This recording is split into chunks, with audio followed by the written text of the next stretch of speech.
The first time the alien students asked me about Earth, the entire lecture hall went silent.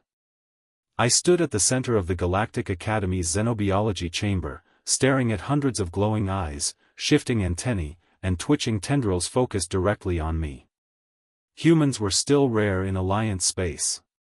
Most species knew us only through military reports and disaster statistics. Professor Velker adjusted his breathing mask nervously. "Cadet Mason," he said, "the students wish to understand why Earth is classified as a Category 9 death world." A dozen hands shot into the air immediately. One insectoid student clicked his mandibles. "Is it true your oceans contain predators larger than transport ships?" Another leaned forward. "And your atmosphere damages unprotected skin?" The room buzzed with nervous curiosity. I sighed. "You guys really want the truth?" Every head nodded. I tapped the holographic console, and Earth appeared above the classroom, a blue and green marble floating peacefully in darkness. "You see paradise," I said. "Humans see survival." The room dimmed as the simulation expanded. Earth has gravity nearly twice the Alliance standard. Most species here would collapse trying to walk on it. Several students exchanged alarmed whispers. "Our planet also has over 1 million known animal species," I continued. "A decent percentage can poison, infect, crush, drown, or eat you." A reptilian student raised a claw carefully.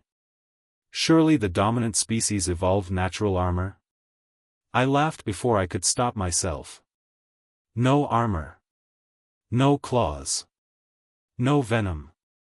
Humans survived because we're stubborn." Confused murmurs spread through the hall. I zoomed the display toward a massive storm system rotating over an ocean. Earth's weather actively tries to kill us. Hurricanes, tornadoes, earthquakes, wildfires, floods. One section of our planet freezes cold enough to shatter steel while another burns hot enough to cook food on rocks. The students stared in horror. Then I made the mistake of showing them Australia.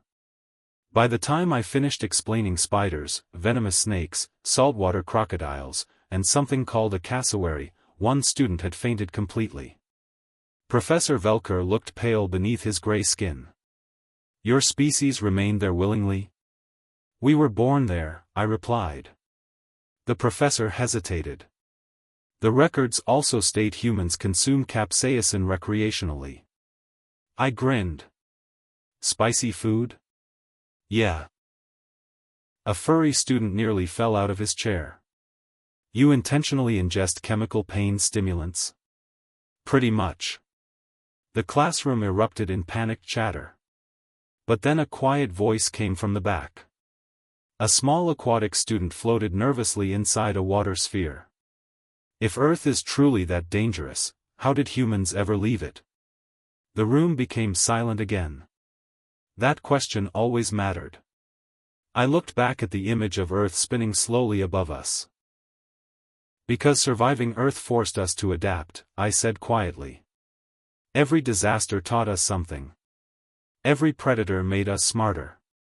Every war, every storm, every near-extinction event pushed us forward." I paused before continuing. "Most species evolved on safe worlds. Humans evolved somewhere that wanted us dead every single day." The students listened without moving. "So when humanity finally reached space," I said, "the galaxy didn't scare us nearly as much as it should have." No one laughed. No one even whispered. Then the Academy alarms suddenly flashed crimson across the chamber. "Warning, hull breach on lower docks." Panic exploded instantly. Several students screamed. Others froze completely. Professor Velker shouted for evacuation, but nobody moved fast enough. I recognized the problem immediately. Station pressure doors were malfunctioning. Without thinking, I ran. By the time security teams reached the lower docks, I'd already crossed the emergency corridor, sealed 2 ruptured bulkheads manually, and dragged 3 unconscious students away from decompression zones. When I returned to the lecture hall covered in frost and blood, the room stared at me like I was a monster.